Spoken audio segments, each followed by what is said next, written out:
Well, this Merseyside Derby stands as one of the most significant in the fixture's 130-year history, primarily because it marks the final time these two rivals will clash at Goodison Park. We're talking about a stadium that's been the backdrop to countless classic encounters since the late 1800s. And with Everton's move to their new home on the horizon, this was the last hurrah for one of football's most iconic venues. The atmosphere? It was absolutely electric from the first whistle. Goodison Park was bouncing in a way that reminded everyone why it's been such a fortress over the years. The interesting thing is, there was this noticeable shift in the crowd's energy compared to earlier in the season. Under Sean Dyche, there was this feeling of apathy among the fans. But since David Moyes came in, you could sense this renewed belief. The supporters were right behind the team from the get-go, creating this intimidating cauldron of noise that really set the tone for what was to come. The team selections were particularly intriguing. What caught my eye immediately was how Everton lined up. They weren't just there to sit back and hope for the best. You could see their intent to disrupt Liverpool's rhythm with their aggressive pressing and physical approach. Beto leading the line was a statement of intent. They were going to try to get in behind Liverpool's high line. From Liverpool's perspective, they stuck with what's been working for them at the top of the table. The inclusion of Mac Allister in that midfield role showed they weren't going to be bullied. They came to play their game despite the hostile environment. But what really stood out was how both teams seemed to understand the historical weight of the occasion. This wasn't just another derby. This was about etching their names into the final chapter of Goodison Park's Merseyside Derby history. The way both teams set up made it clear from the start that we were in for something special. And boy, did they deliver on that promise. You know what's fascinating about that opening Everton goal? It wasn't just a hopeful long ball. It was a moment of pure technical brilliance. When Branthwaite got the ball from that free kick in the 11th minute, there was actually so much space to exploit, but it still required exceptional vision and execution. What made his pass special was the weight on it. He put just enough dead weight on the ball to allow Beto to bend his run perfectly. And let's talk about Beto for a moment. Here's a striker who had only one goal in his previous 14 games, but his movement and finish were absolutely clinical. He timed his run perfectly to stay onside, and then showed incredible composure to slide it past Alisson, tucking it underneath his elbow. It was the kind of goal that showed Everton weren't just here to make up the numbers. Liverpool's response, though, was exactly what you'd expect from a team leading the Premier League title race. They didn't panic. Instead, they methodically started to assert their control over the game. Salah began getting more involved. The midfield started ticking, and you could see them gradually pushing Everton back. What was really impressive was how they maintained their composure despite the hostile atmosphere and the early setback. They didn't abandon their playing style or start launching desperate long balls. They stuck to their principles. The equalizer was a perfect example of this patience paying off. Salah's cross was absolutely outrageous, the kind of ball that makes you realize why he's considered one of the best in the world. But let's give Mac Allister his dues here. The timing of his run and the way he hung in the air to direct that header was exceptional. What makes it even more remarkable is that he's not exactly known for his heading ability, yet he placed it perfectly where Pickford couldn't reach it. Some were criticizing Pickford, but for me, the placement was just too good. The Ndiaye situation was actually one of those moments that really captured the emotional weight of this derby. Here's a player who's relatively new to English football, but you could see how much this game meant to him. When he went down injured and had to come off around the 30-minute mark, he was in tears. It wasn't just about missing a game. It was about missing this game, the final derby at Goodison Park. This was a moment that showed everyone watching that these matches aren't just about the 3 points. They're about history, pride, and being part of something bigger than yourself. The fact that he was playing brilliantly up until that point, really causing Liverpool problems with his movement and physicality, made it even more poignant. That first half hour really set the tone for what would become one of the most memorable Merseyside derbies in recent history. Liverpool came out after halftime with a noticeably different intensity. The biggest change was how they started moving the ball. There was more purpose, more directness in their play. In the first half, they got dragged into Everton's style of play, lots of aerial duels and physical battles. But after the break, they started getting the ball down, playing through the lines, and you could see them trying to take control of the tempo. Now, that Salah goal, it was a perfect example of what happens when Liverpool get their passing game going.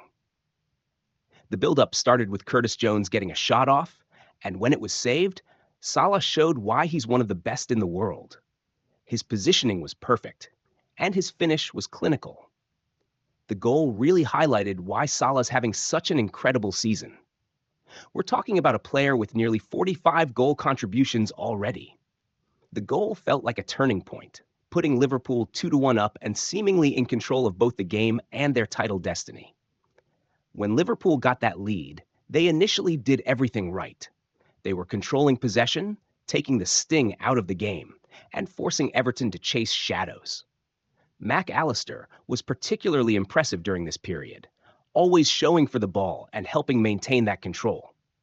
But, and this is a big but, they made one crucial mistake. They started playing too conservatively. Instead of looking for that killer third goal, they tried to manage the game. And at Goodison Park, in a derby of this magnitude, that's always risky. They allowed Everton to start throwing bodies forward, and the crowd sensed that opportunity. And then came that Tarkowski moment. You couldn't write a better script for the final derby at Goodison Park. The ball's lobbed into the box by Michaelenko, there's a bit of pinball, and suddenly it falls to Tarkowski. The technique for that volley was absolutely extraordinary. The way he caught it, the ball flying into the top corner, Alisson had absolutely no chance.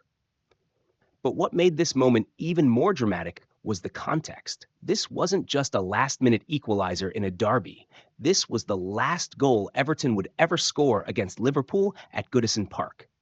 The fact that it had to go through an agonizing 3-minute VAR check almost added to the drama. When it was finally confirmed, the eruption from the crowd was deafening. The goal itself was technically brilliant, but the symbolism of it, scoring such a memorable goal in the final derby at this historic ground, that's what makes it so special. It was as if Goodison Park itself demanded one final iconic moment before bidding farewell to these fixtures. The post-match scenes were absolute chaos, and they perfectly encapsulated the raw emotion of this historic derby. It all kicked off when Doucouré ran across to celebrate in front of the Liverpool fans after the final whistle. That sparked a reaction from Curtis Jones, who took exception to it, and suddenly we had a situation that epitomized the intensity of this rivalry. Jones ended up getting a red card, but what's really interesting is how it showcased the different responses from key figures. Virgil van Dijk, for instance, showed tremendous leadership by trying to calm things down and pull people away from the confrontation. Meanwhile, Arne Slot got caught up in the emotion and also saw red. It just shows how even the most experienced professionals can get swept up in the derby atmosphere. Looking at the title race, this result is fascinating. Liverpool are 7 points clear, and while they'll feel like they've dropped 2 points rather than gained one, the bigger picture is still incredibly positive. If you'd offered any Liverpool fan this position at the start of the season, clear, at the top, ahead of Arsenal rather than Manchester City, they'd have taken it in a heartbeat. The goal difference advantage is massive too. It effectively makes the gap more like 8 points, because Arsenal would need to make up that substantial difference. Speaking of Arsenal, they're now in a position where they need to be 3 wins better than Liverpool from here on out. That's a massive ask, especially when you consider Liverpool's form and the fact that they've got Mohamed Salah playing at this incredible level. The interesting thing is, it's not just about the points gap, it's about the momentum and confidence that Liverpool have built up, even with slight setbacks like this. David Moyes' impact on Everton has been remarkable, and this performance really underlines that. Remember when people were questioning his appointment and suggesting Everton might get relegated under him? That looks ridiculous now. What we're seeing is a team with clear tactical identity, fighting spirit, and most importantly, a reconnection with their fans. The atmosphere at Goodison was completely different from the apathy we saw under Sean Dyche. Moyes has got them playing with purpose, and this result could be a real springboard for their end of season push. As for Salah, what we're witnessing is truly special. When you look at the current landscape of world football, you've got players like Mbappe, Vinicius, Rafinha, and the emerging Yamal all doing incredible things. But Salah's consistency and impact are on another level. We're talking about a player with close to 45 goal contributions already this season, and we're only about two-thirds through. What sets him apart isn't just the numbers. It's how he's evolved his game. He's become more intelligent about when to conserve energy, when to make his runs, and his decision-making in key moments has improved even further. What's particularly impressive about Salah is how he maintains this level in the biggest games. Even in this derby, where Everton were so focused on disrupting Liverpool's rhythm, he still managed to get a goal and an assist. That's what truly world-class players do. They find a way to influence games even when things aren't going their team's way. When you compare him to other top players globally, what stands out is his consistency and ability to deliver in crucial moments. He's not just scoring goals, he's scoring important goals and creating crucial chances in games that matter. The suspensions coming out of this derby could have significant ripple effects for Liverpool's upcoming fixtures. Losing Curtis Jones is particularly problematic given his recent form and how well he's adapted to Liverpool's system this season. He's been that perfect blend of energy and technical ability in midfield, and his absence will force Slot to reshape things. But perhaps even more concerning is losing Slot himself from the touchline.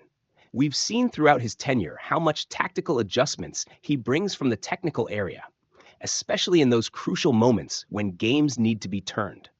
His absence could be particularly felt if Liverpool find themselves needing to make tactical tweaks during matches. The timing of these suspensions is also crucial. Liverpool are in a period where every single point matters in the title race. And while they have squad depth, losing figures like this can disrupt the rhythm they've built up. They might need to possibly shift their midfield structure around McAllister, who's been exceptional lately. As for what both teams can take from this match, it's a mixed bag of positives and learning moments. For Liverpool, while they'll be frustrated at dropping points, they've shown again that they can handle the intensity of these occasions and still play their football. The way they responded to going behind early shows the mental strength that champions need. However, they'll need to analyze why they couldn't close out the game from a winning position. That's the kind of game management that could prove crucial in the title race. Everton, under Moyes, can take enormous confidence from this performance. They didn't just rely on passion and derby atmosphere. They showed tactical intelligence, particularly in how they disrupted Liverpool's rhythm while still maintaining their own threat. Beto's performance, scoring against Liverpool in such a crucial game, could be the confidence boost he needs for the rest of the season. The way they kept fighting until the last minute, eventually getting that Tarkowski equalizer, speaks volumes about the character Moyes has instilled in this team. In terms of this match's place in Merseyside Derby history, it's hard to imagine a more fitting finale for Goodison Park's contribution to this fixture. The drama, the goals, the controversy, the late equalizer. It had everything that has made these derbies special over the past 130 years. Tarkowski's volley will be remembered alongside other iconic derby moments at this ground. What makes this game particularly special in the derby's history is how it encapsulated everything these matches have been about. The passion from both sets of fans, the intensity of the football, the moments of quality mixed with chaos, it was all there.